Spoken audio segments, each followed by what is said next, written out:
Welcome to the Underdog Cup. Alright guys, so we have Dragonshire as our first map in this best of 3 series. We currently find ourselves in Group A and we are in the winner bracket. And yeah, it should be quite a bit of fun what we're getting here. Now if you're unfamiliar with the Underdog Cup, this is actually the third time that we're hosting the Underdog Cup. And the whole idea here is that we have teams that are playing in Heroes Lounge that are between Division 2 and Division 5. So we're basically focusing on the amateur scene with this.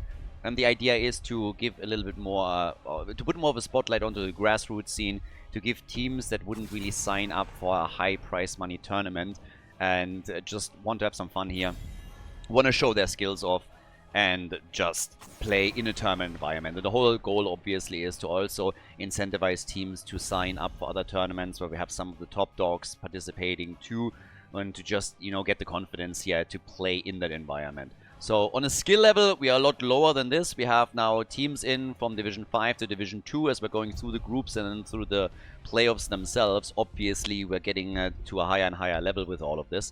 But you will see the occasional game where you have a couple of, I don't know, silver players play, where you have a couple of platinum players in there. And then as we're going through the tournament, there's going to be more masters, more diamond players, and all of that. But the whole goal here is to really just boost the grassroots a bit too. So every now and then, in between like the big tournaments with bigger prize pools and also the top teams, I'm going to throw in one of those. Obviously, there's going to be more top-level tournaments as well, as I already said. But this is organized in cooperation with Heroes Lounge. Big shout out to them. Awesome organization. The link is going to be in the description to check them out, of course, as well, if you're unfamiliar with the amateur scene there. Prize money is put up by me. And yeah, it's going to be fun. It's a best of 3 series. We are currently in the winner bracket. We're in the first round of this. And No Vision against the Hopium Academy. Glorious name, by the way. Hopium Academy, amazing name. We'll see what they can do here. Quick pick into Hanzo.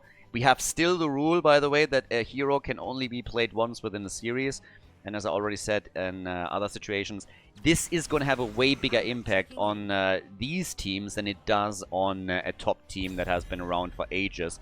Because, again, if you own every single hero, if your hero pool is insanely big, then it's going to be much easier if your opponent bans some of your heroes out or picks them away for you to compensate and play something else. On the other hand, if you are playing on a lower level and you may be focusing on just 2 or 3 heroes in general because you don't have as much time to play the game and you're just going for your one-trick pony style, if that's taken away from you, that's a problem. So teams have been talking in previous Underdog Cups a lot about how that adds a real fun element to them because they can prepare for the opponents a little bit more in depth and can really try to hurt them through the draft.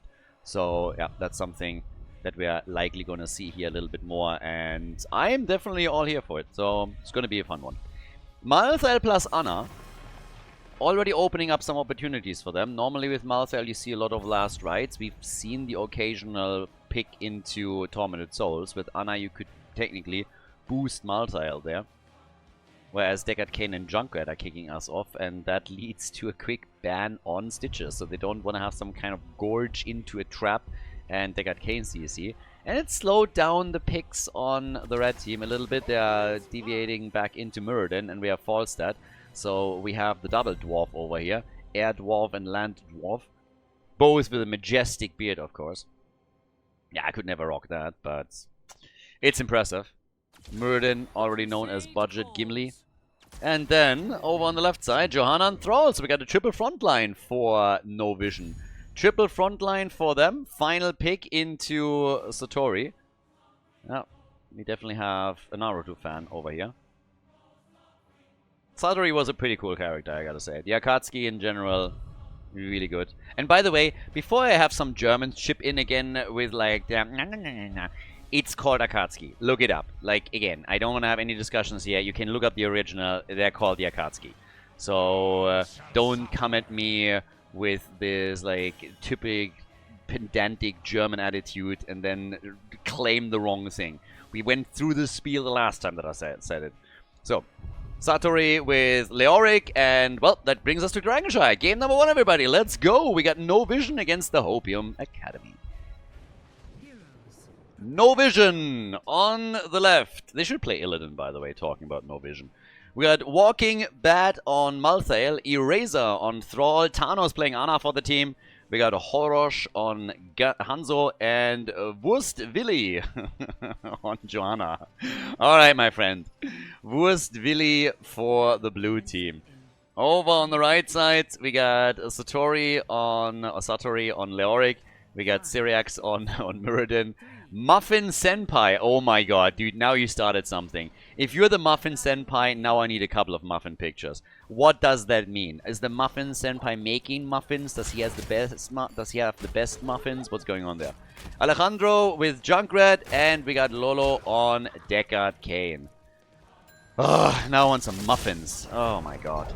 In the good old HGC days, I would always go with Tim, like when we had the HGC show on the weekend. We would have to leave very, very early.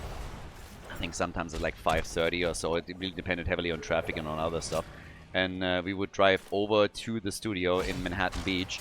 And close by, there was a bagel place and right next to the Starbucks. And Tim and me, we would always go for like that morning routine where we would get bagels. Like he would usually go get the bagels. I would go get the Starbucks orders that we had. Sometimes, you know, like the Starbucks oatmeal, which is kind of nice, and if not, just like a big coffee to get the day started. And then we will go to the studio and go a little bit through the matches that we had every single day. I miss that. I really do. Bagel time was awesome. And while there's a lot of stuff in the US that I really criticize and I wasn't really that much of a fan of, especially in California, I gotta say, the bagel and the Starbucks combo, that is something that was always awesome. And I honestly don't know if, like, there are bagels here, but I think if you want to have a proper bagel, it's not like you have just the bagel shop or something. You just need to go to, you know, a cafe and get like your bagel there, like a bigger one, which is nice too, but it's not one of those things where you get stuff to go. So yeah, fond memories of that. Those were fun times. Working with Tim was amazing, like still is. I mean, if you listen to the grand final of the Murky Cup, then you probably know what I'm talking about. And if you haven't listened to the grand final yet, you should check it out on YouTube, because it was the last event where Tim and I actually did a dual cast there. Hopefully, obviously, I'm gonna get him back for a couple of other tournaments, but yeah, good times. Now, in the game here, we haven't seen a kill yet. A little bit of an invade on the bottom right Siege Giant camp as they went in. Even the Muffin Senpai was flying down, but couldn't do anything about it. I'm honestly thinking the entire time if there is another character that would be better for him to choose. Maybe Chef Stitches. I don't know. Do we have a baker? But yeah, I don't think we do. The name just absolutely kills me. On the one hand, we have Wurst-Willi, and then we have the Muffin Senpai. I mean, if that is not a match made in heaven, then I don't know what is. Seems like Thrall might be in trouble up at the top, and yep, with that little Storm Ball, this is gonna be first blood, isn't it? So Thrall gets destroyed, he's gone. Down at the bottom of the map, they're starting to make a bit of a move for Alejandro, but not able to get a kill in here. Yeah, defending this currently solo. Control is established at the top lane, but the red team is now trying to get control of the second shrine as well at the bottom of the map, to try and grab that too. So we'll see. But yeah, Falstad, he apparently attempts to help Leo out getting the top shrine back, because Malthael has now taken that too. And Thrall wants to be sneaky. Thrall actually moved straight into the middle in an attempt to get the Dragonite, but he already had Muradin on his way. The problem is that the blue team is retaking control at the bottom of the map, so the pressure is still on. But with the help of Falstad at the top lane, they were able to at least grab that. So one kill is all that we got thus far. We now have, yeah, at the bottom of the map again, level 7 talents are kicking in for both sides, and it's only Jungler that's currently defending here. Gives us also the Ancestral Wrath, by the way. The grenade build gets continued with the anti-healer, and they are starting to go for Leo at the top, hoping to get another kill here. Walking Bad. He's doing his thing here too. When you call yourself Walking Bad, Deckard Kane would be another great character for you. But pressure against Malthael, they gotta be very careful that the blue team doesn't get that Dragonite. So Falstad is sitting in the bush and is just gonna try and get some hits in against Malthael, who obviously already knows that somebody is there guarding the middle. at the bottom of the map. They still need to get a couple more kills if they really want to grab this one. I don't see this happening without more kills coming through. And we're closing in on level 10, of course, slowly. Teams are very, very even in experience here. But it's again Thrall that's in trouble. Oh my god, they missed it, but oof. That would have been a nice kill for them. If they could take Thrall down once more, that would have given them some momentum for sure here. Didn't quite work out. And now they're about to retake at the top. Falstead, I guess he's not going to fly for that. At the bottom of the map still, a little bit of damage against that fort. Okay, so double control. Malthael, again, pressuring in the middle. Mirrodin is helping out Falstead. They go full double dwarf on this one. Okay, there's Thrall. And they get some damage in. But the blue team is now really pushing for it. Once they had control, they're starting to move towards the middle. But Junkrat took the opportunity to move down to the bottom of the map and try and reclaim this. Leo at the top doing God's work for the Hopium Academy. Yeah, they're heavily operating on Hopium right now. But they had their only kill of the game so far. And level 10 is now about to be ready. Let's see what we're getting. Malthael and Anna in particular. Malthael, there it is. Tormented Souls. I called it in the draft. Arrow from Hanzo gets the double hit, and, well, Deckard Cain immediately shutting them down in case they wanted to follow up on this. But we got the Nano boost, and we got Tormented Souls up at the top. They're making another play. Thrall already with the Earthquake, but that's got to be the end of him. There's no way he survives this, is there? Really? Thrall makes it. They're diving deep. They got Junkrat moving past the fort and kill Mirrodin too. So they have to make sure that they're surviving all of this. And Hanzo... Not like this dude. Yeah, Hanzo is down. It would be an absolute shame if somebody clipped this. Oh, wait a second. Oh, that's unfortunate. That is really unfortunate. So Hanzo, we call that dumm gelaufen. Definitely walking the wrong path, and then he gets murdered. Could have dipped out towards the top, but at least they get the fort. I mean, this is still a win for them. They get 2 kills, and then they take the fort out. I could have probably argued that they might have been able to get Dragon Knight as well, but hey, it's way better for you if you're taking the fort out directly without even needing the objective. So good job by them. That's all. It gets drained at the top, and there's the Entomb, and this time they're gonna get him. Even Gust gets used. The Muffin Senpai, he's had it with Thrall. The Muffin Senpai is saying, like, boys, I'm gonna kill him, and if it's the last thing that I do, if I have to drop another big cooldown here, then I'm absolutely happy to do it, but we're gonna take Thrall out this time. He is not escaping from this. So, Muffin Senpai, he is going all out on that, gets the kill, and that puts them into the driver's seat, at least on the kill count again. Then Leo does some work at the top. Leo is doing some solid work here as well. Is starting to take those boys out. And of course, the next big question is simply going to be, can they take Malthael apart? They're trying, and it's a kill. Oh, what? Okay, yeah, maybe. But that arrow that nearly shut things down. That was something. That was absolutely something. Now Malthael is gone, but the counter kill against Deckard Cain. It's a really interesting game too, because if you look at the leagues where those 2 teams are currently placed, No Vision is a Division 2 team, and the Hopium Academy is in Division 4. So that's a pretty big difference between these two. And from the way the game goes right now, you wouldn't really think it. This is even. 13 versus 13, a couple of decent plays from both sides. Now, we might see a little bit more momentum pop up for the blue team as things continue, but at least for now, the Hopium Academy is doing a pretty good job here of keeping the opponent at bay. Have to jump out once again, though. Be a little bit careful with that, but they're still fine here. Hanzo is taking control of the top. And yeah, they want that Dragonite. They really do. There's the jump. Leo says hello. Gets the Entomb out. Thrall. The arrow from Hanzo once again. But Thrall is still in a bit of trouble and might still die here. And indeed does. So Thrall is gone. They're hoping for a follow-up kill on this, of course. But in comes Malthael. Gusted out as the team survives. Yep, that nano-boosted Tormented Soul is no joke. They're trying to get the channel, but it gets interrupted time and time again. And they buy the time for Muradin at the bottom of the map to get the channel. So, nicely done. There's also, by the way, big pressure plays coming from those Siege Giants as they destroy the entire wall here. Double control now from the red team as they had Leo at the top and with Falstad in the middle. The blue team has to be careful that they're not abandoning this lane too quickly, or they might be the ones that have to face off against that Dragonite. Yeah, Malthael. Another Stormbolt, but cooldown wasn't ready. Still, with 5 kills to 3, I gotta say, Hopium Academy, they might on paper be the absolute underdog in this, but they are doing okay. They are doing pretty nicely here. Now, Wurstwilli. I would be in a sad cloud too if I named myself Wurstwilli. Basically translates into Sausage Willy.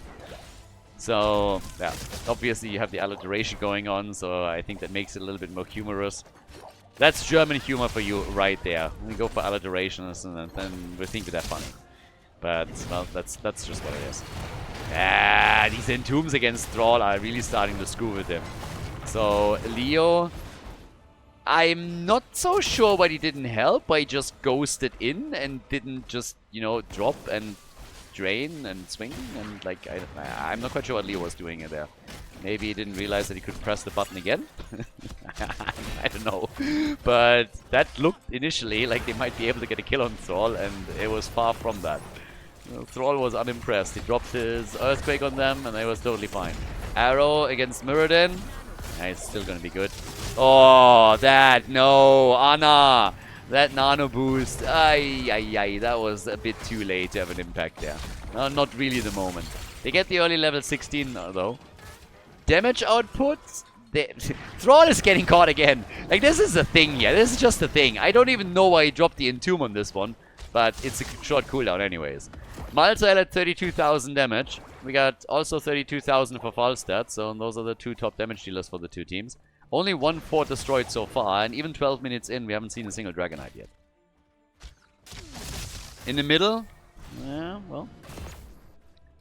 We have control from Junkrat at the bottom any second now. So with level 16 talents on both sides, this is really the opportunity to maybe get a DK for yourself. Thrall with Alpha Wolf, but didn't go for the talent on level 4, so didn't get the synergy on this. But they want this. Entomb is back in a few seconds. They want Anna, and they're gonna get Anna. Oh yes. Anna is gone. Blessed Shield from Jojo did just not do enough to save her. That's their support gone. Malthael is taking back the control up at the top, but this is starting to become really worrisome for No Vision. The Division 2 team here is struggling mightily against the Hopium Academy. Hanzo takes this back. Top side, they were trying to pressure this one as well. But the red team is by now clearly in the driver's seat on kills at least. It's kind of funny how nobody was even close to getting a Dragonite. I suppose the blue team had a few seconds, a few moments where they were half a second away from getting it. But outside of that, not that much. Rip and gone! Jojo destroyed. Now they go for Thrall. And the Entomb is on point again. Another kill on Thrall. Yep. Hashtag not my war chief. Green Jesus or Green Moses is eliminated. And that is 9 kills to 3. Yeah, what's happening? The blue team, again, came in as the favorites. And now it is a bit disastrous here. Anna with a nano boost again. They want some kills. And Falstad tried to gust and it didn't work. And he wants the rest of them too. And he gets them. That's 3 heroes. Even if he dies here, totally worth it. Totally worth it. Most likely, Malthael is going to fall here. Anna gets killed by Leo though. I don't even know how that happens, considering how everybody else is already dead. And Malthael, he made it. Malthael absolutely crushing it. Getting kills back for the team. It's a 4 versus 2, but it's still not enough for the blue team to get themselves a Dragonite. Instead, why is this happening? Why is Hanzo dying? Why did Anna die to Leo alone? How is the red team getting kills here? That shouldn't have happened. Lead experience still for the Hopium Academy. And they get at least control. But that's still a bit wild to me. This should have been a lot more advantageous for no vision. Now, Thrall is going for the next set of Siege Giants. We're now nearly 15 minutes into the game. It's going to be a long one. Down at the bottom, yeah, there's a lot of XP on the ground here, and that's nearly level 20. The attack in the middle, alright. Ana is, by the way, back and could go for another nano boost if they see an opportunity for Malthael. Maybe not pop it off immediately. But level 20 is soon going to be there. And there it is. Storm Talons for the red team. They still got to reach to their talents, yeah? Takes them a little bit longer. Upgrade for Deckard Cain. Same is also true for Leo. So now we got Buried Alive. Upgraded Riptire as well. And yeah, that's going to hurt. Gonna take the camp here. They want Thrall again. Thrall is getting a little bit tired of dying, I'd say. Thrall has already died 5 times. He doesn't enjoy this whatsoever. Yeah, chasing at the bottom of the map a little bit. But here comes the flank, and you don't have Storm Talons. Run, Hanzo, run! Oh boy. Yeah, Hawkeye. Run away, my friend. Run far, run fast. So, they're taking control of this again. Now it's a 5 versus 5, and we have Storm Talons on both sides, which gives us the Reaper of Souls. Okay, so that's going to be nice for him. And obviously, on top of that, we get the Nano Infusion. But Thrall gets caught again. This is starting to become a little bit of a theme. I'm honestly, I would love to hear how those comms are currently going. Thrall just finds himself on the receiving end of a gank every couple of minutes. It's ridiculous at this point. He died now 6 times. That means half the kills of the Hopium Academy are against Thrall. A few more camps are being claimed, but they need to make sure that Muradin does not get that shrine. If Muradin moves in here, they have to deal with this somehow. Leo is now pushing at the top to try and get them a fort, which he is going to get. But the fight at the bottom of the map, Arrow! Here comes the nano boost, and it's party time. Malthael wants the kills. He gets 1. Can he get more? Not really. But again, they got a kill. They might have used a lot of resources in order to grab it, but they are at least walking away with that. So the red team, despite the fact that they have so many kills, it's not like they were able to really capitalize on it. They've taken a fort now out at the top, but it's not like they're massively pulling ahead here or anything like it. And now, 17 minutes in, we still haven't seen a Dragonite. This might be the first one. This is a chance. Malthael is about to grab this, but Falstad is now flying in, so they need some reinforcements. And I think that's a kill against Malthael, yep. And he, again, he did not go for No One Can Stop Death. So he can't buy back either. These plays with Leo are a huge problem. This is I think this is one of those games where the Hopium Academy really is playing well around some of their heroes and the tools that they have. No Vision is going to be very happy that they don't have to go up against these Entombs again. Because whenever Leo drops one, it seems like there's a target falling. What are you doing here? Why are you here? What is that going to do for you? If you want to freeze this camp, then freeze it a little bit later. But yeah, any flank that comes is going to take you down. That's 2 divisions between these teams. This is what blows me away. On paper, there's a 2 division gap between these 2 teams. Falstad at the bottom of the map, and this could be the... Who gets... I'm actually mega curious who gets the first Dragonite here. Maybe we're never going to get one. Thrall is at the top and retakes it. Blessed Shield. Yeah, they're safeguarding the rest of the team. Okay, they're going to the top again. They have to move. Uh-oh. Uh-oh. Here comes the Entomb. And that's a kill. I've seen this move before. The heals! The massive heals! Run! You can do it! Yes, he makes it. I don't know why Jojo's running that way, but she still has the shield up. He actually survived. They tried to go into the middle, but yeah, a bit too eager. Bit too eager, my friend. Thankfully for him, Anna is still there and helps them out. Anna, yeah, she's doing work for them. Unbelievable that Thrall made it. He's a survivor. He's an absolute survivor. Well, now. He wasn't earlier. I swear to God, at this point, whoever takes the Dragon Knight first wins the game. That's just what we're looking at here. Thrall against Leo. If I was Thrall and I see Leoric, I would just run. Yeah. Junkrat gets caught in the middle, though, and gets killed. Blessed Shield came out, and now they have a chance to get that Dragon Knight. At the bottom, Decker did not go for the corner. This is it! Yes! 20 minutes in! And we get the first Dragon Knight of the game. Respect! Respect. And they're going for the fort in the middle from the looks of it. Yeah, well, here's the nano boosted Malthael again. Big damage. And Deckard Kane gets away because of the Mighty Gust. Yeah, big damage. Nearly get the kill, but not quite.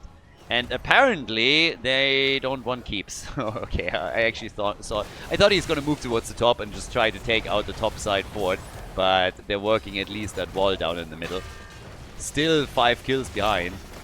But yeah, it's getting a bit nasty here. If you play around the Dragon's Breath of the Dragon Knight, you can still do some damage on the keep. So they got one fort with a 20-minute Dragon Knight after all of that build-up. I was really hoping for them to focus on the bot lane a bit more and try and get the bottom keep, but nope. None of that happening. Damage output. Malthael is at 75,000 thanks to that nano boost that he gets the entire time.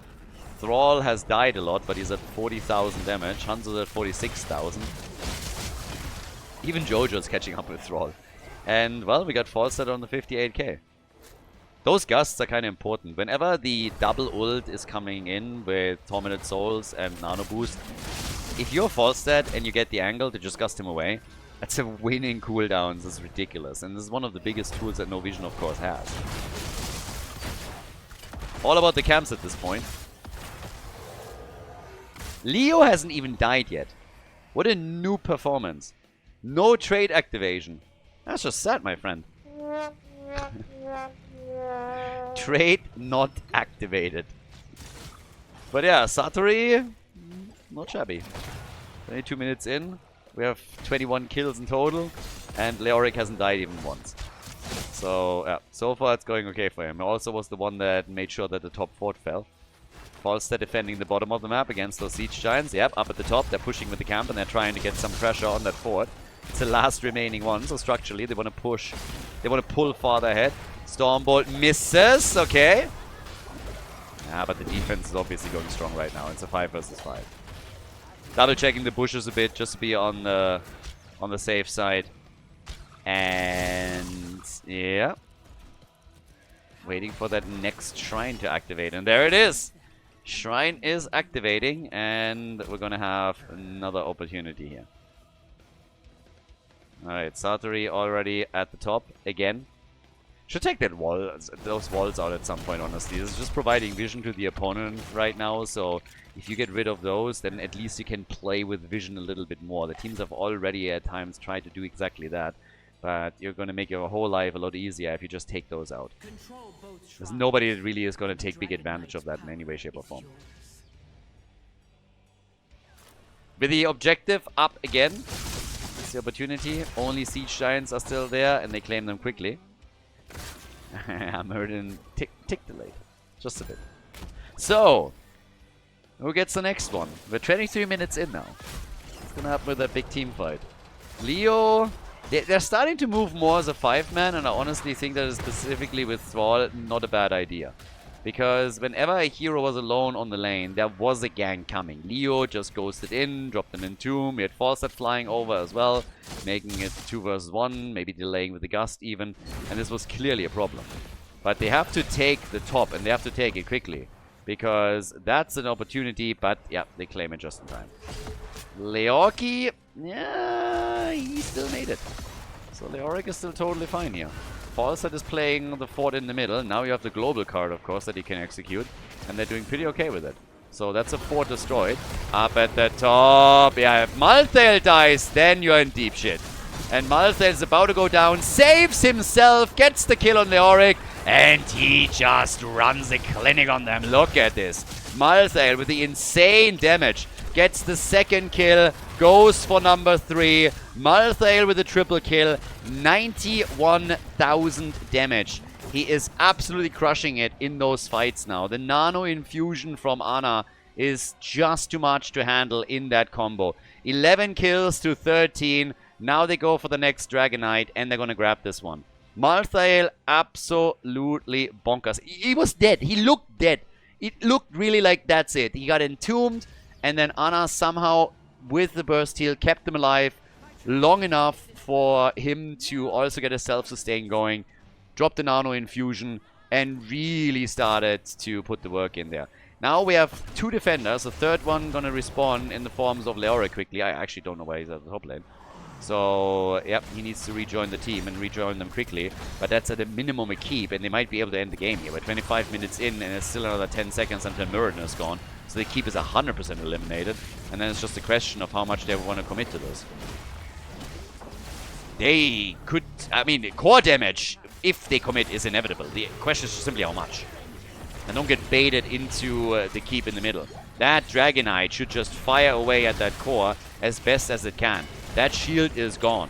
They are getting mass... Don't run away! Don't run away! Hit this thing! Dude! Stop hitting heroes! Hit the core! There we go! No hero hitting! Just the core! That's how you win! Kicks the people away, but yeah, that's game. They got enough. No vision. They turn the game around. They come back.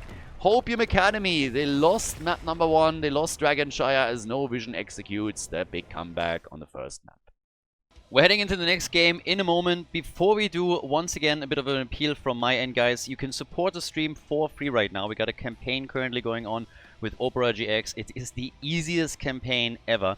All you gotta do is you download the browser through the link that you can find in the video description, and you watch the video on the browser. That's essentially it. It's as easy as that. It's gonna take you a minute, probably less. There's no insane download involved here. There's no game where you have to play to a certain level or anything of the sorts. It's really as easy as just downloading the browser and then watching the YouTube videos on the browser for a bit.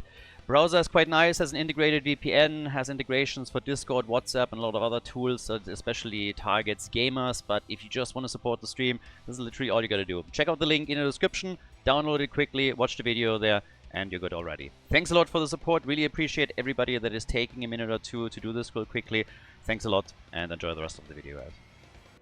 Game number 2, Cursed Hollow. Alright, the draft should go a little bit faster right now because we are here for the second time. They actually started drafting, and then one of the teams made a mistake and picked the hero that was played previously. So the draft will now be redrafted. If they can remember them, that's of course the big caveat here. And from the looks of it, I don't know immediately what they've banned.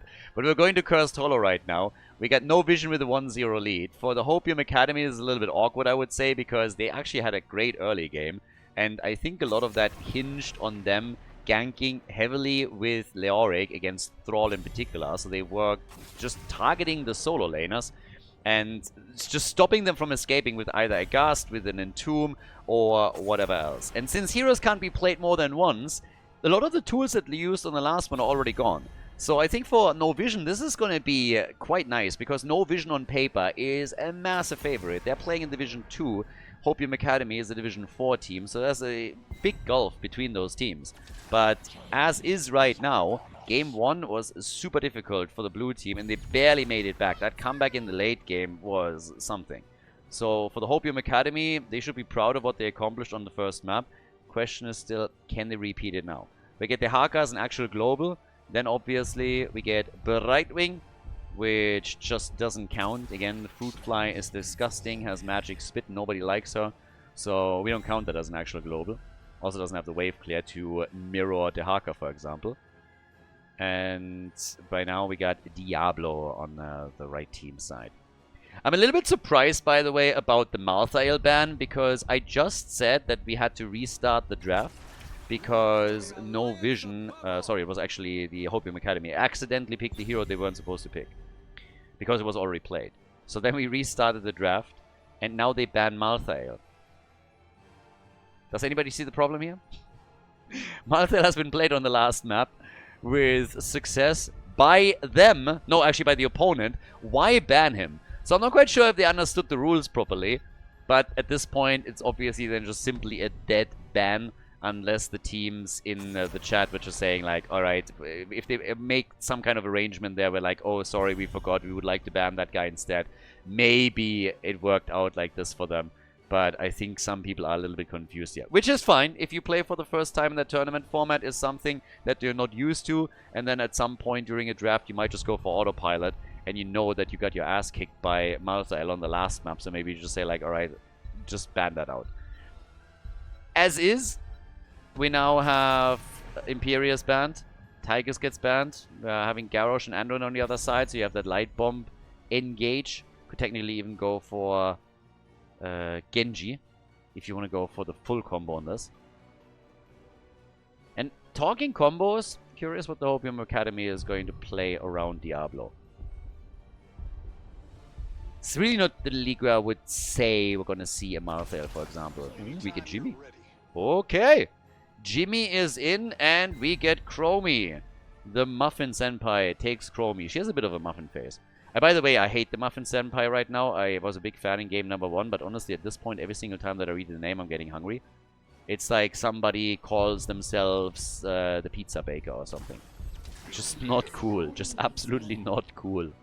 The poor casters is here, and you just think the entire time, God, give me some pizza, give me some muffins. I'm just hungry, and this guy is taunting and flaunting it in my face. Horosh with Greymane, and I guess we're gonna get Li Ming, so a lot of resets that they could potentially get. Li Ming pokes, Greymane finishes, resets kick in, and our side laner is Urel. Ladies and gentlemen, map number 2 in the best of 3 series here in the first round of Group A at Underdog Cup number 3. Game number 2 in the best of 3, no vision in the lead on the left. The blue team with Walking Bad on Li Ming. We got Eraser on Garrosh, Tano on Dehaka, Horosh with Greymane, and Wurst Willi is playing Anduin. Did he play Jojo on the last map? I think we got a role swap over here. Over on the right side, the Hopium Academy with Satori on Urel. We get Alejandro on Reyna, Syriax on Diablo, Muffin Senpai is playing Chromie, and Lolo is playing Brightwing. Alright, let's get the show on the road. And what do we get for Jimmy as his level 1 talent? That's the bigger question for me right now. And, well, so far no answer. We got some slows. And he actually goes for Exterminator. Seems like somebody's gonna go boss hunting. Okay. Interesting. I mean, if they actually do that, that could be quite nice. The big engage at the bottom of the map with Greymane as they're taking one of the towers out. So successful little engage on that. And okay. With this now, we still have... the sounds from Jimmy are actually kind of fun. Urel is already saying hello, maybe a little bit too deep. Goes up against Greymane, and Greymane is immediately saying, yep, I'm gonna get some of this. Anduin again pulling the target back out. This could have been an opportunity for a kill even, but they're having none of it.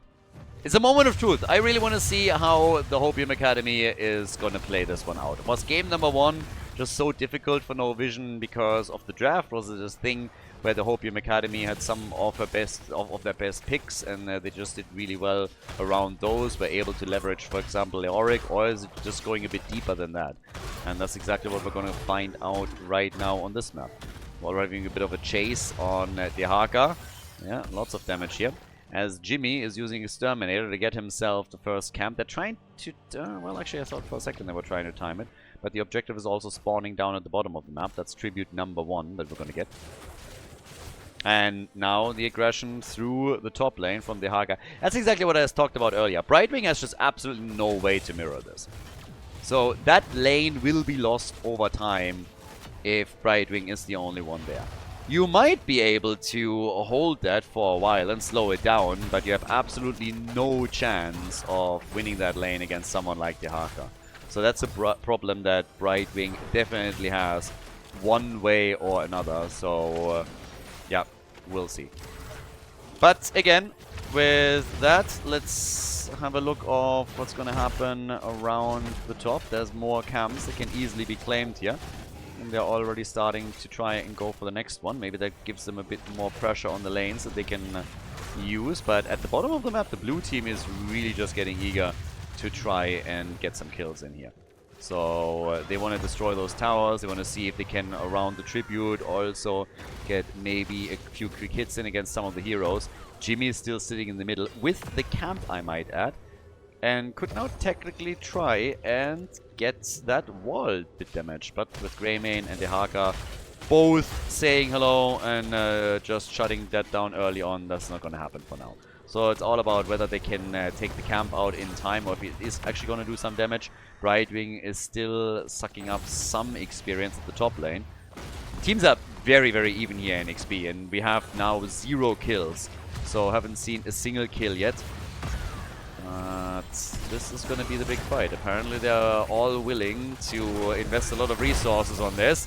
Nice, good push with Urel against the blue team. That could have been dangerous. Greymane has to jump out.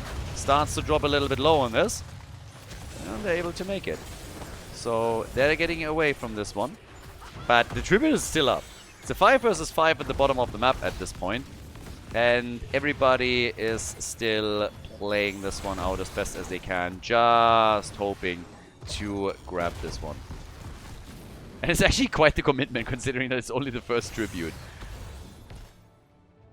I have no idea who's going to take this. Chromia has already access to a level 7. Goes for a proper greeting here. Li Ming is just firing one volley after another, hoping to get a good connect so that she gets people a bit low. And now Dehaka has started to move towards the mid lane and get some experience for the team, and Brightwing has to somehow try and mirror that. So that's exactly what I talked about earlier. The level 7 talent are available for both of the teams, which also means now Gambit talent for Dehaka. Yeah, they get... Oh, they zone them away and they just sneak in the tribute. And they get a kill too! Brightwing gets eliminated, and as long as the red team now doesn't get a counter kill, this is going to be a big victory for the blue team. And they pick up a second kill. So 2 kills now, and that was solid. That was absolutely solid here. Diablo and Brightwing both eliminated. On top of that, able to get themselves the first tribute. Yep, that is definitely pretty powerful. Especially since they're now also in a position where they can damage the bottom fort even further. So, yeah, that's quite nice. And of course also it starts giving them a lead in experience that they can play around with. It's nothing insane yet, but it's something to build on. And since they are also able to clearly take that bot fort apart completely, they are in a solid spot now. This is a really nice start for them. So they go for the boss. And this is where it gets also pretty interesting, because right now the question is, A, does the opponent sniff that out? And then B, are they going to do something about it? And are they going to take their own? Because now they're going to try, but they need Jimmy here. Alright, Jimmy is going to arrive, and the time... Yeah, okay, the timing is going to work out for them. If you realize that too late and your opponent either shuts down your attempt to go for the boss or maybe even takes 2, then you are in a lot of trouble. But either way, that's a second tribute that they can now easily get on this. So, yeah, pretty easy one. Top side, boss has also been taken. This is obviously where someone like the Exterminator, Reyna, really gives you a nice little advantage. Also for the defense. I mean, he's already going down to the bottom of the map, as he should. He's going to be a huge asset in that situation for the team. But level 10 abilities are now kicking in. Gives us, by the way, adaptation. Okay. Oh, Chromie. Yeah. Chromie gets taken out. Chromie eliminated. Bye-bye. Was nice knowing you. Bye-bye. Yeah. And it's an easy defense for them at the top. But not too bad. I mean, right now, 3 kills to 0. So the blue team is definitely looking way better in the early game than they did on the previous map, where they clearly struggled. So this seems to be more their flow. And it makes things harder for the red team, who, as I said before, has now to win 2 in a row. And at this point, the first thing that they need to do is make sure that the tribute at the top is not taken by the blue team, or it's going to be the first curse of the game. And, well, you might be able to stomach that one, but you're definitely going to lose structures if it comes to that. So, yeah, should probably try and grab it. The position, though, is way better for the blue team. So that's another problem that they have here. But, yeah, as it stands, this looks rough. This really looks a bit rough. I mean, they're interrupting for now, but this is way closer to the fountains of the blue team. So we'll see how that goes. Right now we have with no! He's dead again. That's the kill right there. Bye-bye. Diablo is gone and he's down for the full duration. Brightwing falls as well. And while the blue team is low, they are still surviving through all of this. And that's just too many kills. That 3 heroes that just fell. The tribute is going to be channeled here. And they are already pushing at the top lane. But that was just fantastic for them. It's 6 kills to 0. They got a level 13 talent. So they have also a talent advantage over the opponent. And then on top of that, you're getting the attack against... Chrome. Oh, nice. Okay, Chromie gets a kill. She dies in the process. Well, does she? She should. They're going for Brightwing. They're trying for Chromie. They have to pick a target. I think they're getting a little bit too split over here. Greymane wants to go in. There's the timeout, and she's gonna fall. She's gonna delay it as much as she can, but eventually Chromie is gonna die again. At least they got Livy. We got someone here. Jimmy has dealt with the middle. Top fort is gone. Obviously gonna hope to get more out of this. The Haka's already in position at the bottom of the map, and now with the blue team moving over, they could just work the wall here. Because the minion wave is gonna take this anyways. Wait, what? Did he just get a solo kill? I guess Jimmy was pretty low from his defense in the middle, but that's kind of nuts. So, Dehaka gets a solo kill against Jimmy. That's a big defender gone. And now in the middle, the last fort has been destroyed too. So, all of the forts are lost. And they're opening the side walls up a bit. Maybe... Oh, Diablo. Yeah, he's fine. Alright. He's still fine. Bottom wall has been opened up. And Dehaka, damn, takes another minion wave here. Garrosh has been killed. Went a little bit too deep. But they get a lot. With him going for adaptation, he definitely has a lot more survivability. And is trying to leverage that as best as he can. Tough times. It's a 6-kill gap between the two teams. They're trying to take Dehaka down too. Should probably not try to solo this. I mean, he's going 1v2 right now. That might be overdoing things slightly. Yes, you have some teammates coming, but they're not right behind you. So, they're stealing the Siege Giants. They're, of course, super close also to level 16 now, which is another problem. Diablo pushes in, and, well, are they going to get the Siege Giants? Yes, they are. The barbecue play, but look at Diablo. He's low. Greymane, maybe a bit too ambitious, trying to take him down alone. Was already abandoned by the rest of the team. Dehaka made it, so I guess Greymane sacrificed himself for the cause, and the rest just walked out there. Those Siege Giants are going to slow the minion waves down a bit, and also going to damage them here. I was about to say maybe one of them can get over towards the key, but a bit unlikely at this point. Dehaka's already coming in. Yeah, gets ready. Again, 16 is so close. There it is. And a couple of them are getting picked instantly. Li Ming, Mirrorball, Greymane with Alpha Killer, and they are defending the middle. Yeah. Tribute is up. No keep destroyed on the blue team side, which is a bit of an issue. But they go for the boss again, and with Jimmy they can take that quickly. 30,000 damage for Chromie, we got 21,000 for Li Ming. Greymane obviously is also a huge asset when it comes to these boss fights. The big difference is that the bot lane is fully opened up, so that keep at the bottom of the map is going to take some damage one way or another. But if they would push with this a little bit further, they could maybe even enhance that. But Jimmy has to hearth back, and he has to hearth back quickly. I am not sure where he goes, because, dude, you are needed. Okay, there, thank you. I was about to say, I would probably take care of that as quickly as I can. Dehaka... Yeah, he got the solo kill against Jimmy earlier, so apparently they're going to try and use him to threaten Reina. Yep, and he is buying them a bit of time. And topside, that's where Greymane defends. So there will be a little bit of a play here with Urel now also assisting. The topside fort is gone.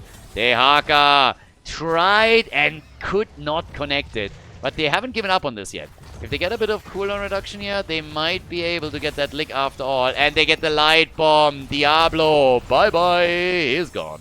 And we say bye-bye. Now he had his stacks. That's the good news. So he's already back. The bottom keep, by the way, talking about bank, has lost a lot of hit points. Yep. A lot of HP gone, and that's a second tribute, potentially. Actually, with 19 seconds, this is something where the red team could still fight for it. But yeah, boss is gone. Siege Giants are still up. We got fast forward. We got debilitating flames. And the rallying cry. And they're trying to take the tribute.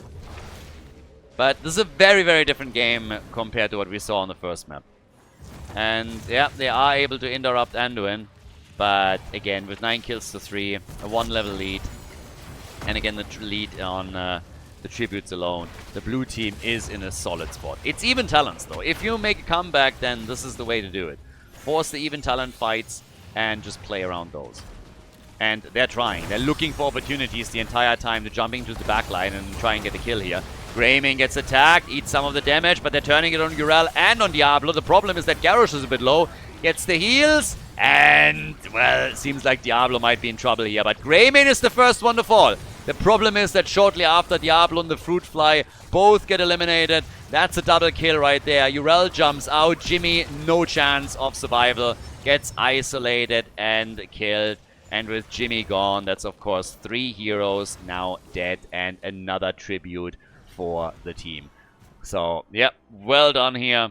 Good team fight for them again, and it's 12 kills to 4. 12 kills to 4 right now. Yeah, tough times. Really tough times. Now, they're starting to push down to the bottom of the map to try and see what they can actually do here right now. And yeah, that keep is likely gonna be eliminated at this point. So we'll see what they can do around this. Yeah, it's gonna be a little bit tricky here. The keep gone, obviously, but can you push this more? I don't really think so, not even with the Siege Giants. I mean, why would they? They have level 20 in a few seconds, so you can either go for the next curse with the tribute, or if that's not something that you want to pull off, you can just simply make a play around the next boss. That is a bit too greedy, though. The Haga getting killed here is a bit annoying for them, and kind of sucks a little bit. This could have gone way better. They got too greedy. They just wanted to go for everything. But the curse still hits. They lock it in just in time. Nicely done. If they can get out without losing heroes, this would be pretty sweet. Buying the space and time in order to get the tribute is big. And the team is actually not defending. They might get the kill here on Garrosh, and they need... well, they actually did. Andon was trying to save the day, but couldn't. But there's also now catapults and push coming that they have to deal with. So Yrel's on the way to the top. That curse kind of evaporates a little bit, but he buys them time. Garrosh dying definitely was a bit of a setback. That was a problem. And now we have the Hopium Academy hoping for that big comeback.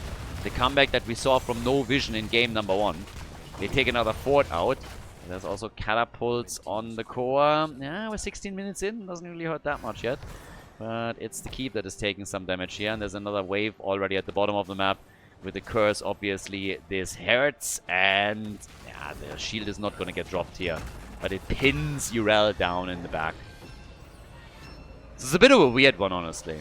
This has probably helped Hopium more than it did No Vision. Because now Hopium is very, very close to level 20. So they have even talents again. And they haven't really lost a whole lot here. That didn't cost them a lot. 12 kills to 6. That was a very costly curse. And obviously, the tributes are now not a threat either anymore. The 2 tributes are gone, the advantage that they had, so you don't have to be worried about this. Chromie, they expect them to be at the top. The red team is actually invading. This is... okay, we could see a bit of a boss throw in this one. Garrosh has sniffed that out. He knows what's happening. And it's also a problem for the red team, by the way. If they don't... okay, red team doesn't take the boss. This one goes for the core. And this is the first time in the game that we don't have a trade on bosses. So now, the red team has the problem that they haven't taken the boss at the top. And this is an issue. They want to go for the team fight and win it there. They might be able to pull it off. Garrosh is again low. Needs heals and needs them quickly. And I don't think he's going to get them. Less than 100 HP, but he makes it out. Adaptation for Dehaka again being used. The boss is marching towards the core as they're fighting this one out. Yrel is about to go down. She doesn't have the ult anymore. Gets out of the fight. They're trying to focus on Diablo, who has his soul stack, gets licked, and is losing the stacks. Dibbles is down. And now the boss is on the core and is starting to take that shield out. So now the attack is coming. Greymane is on the move here, but this was a wild fight. An absolutely wild battle between them. But the core is losing its shield, and here they come. They try to take Urel out quickly, and they get the kill. The boss is about to be eliminated, but the core is now down to 75%, and they are going to go ham on that bad boy.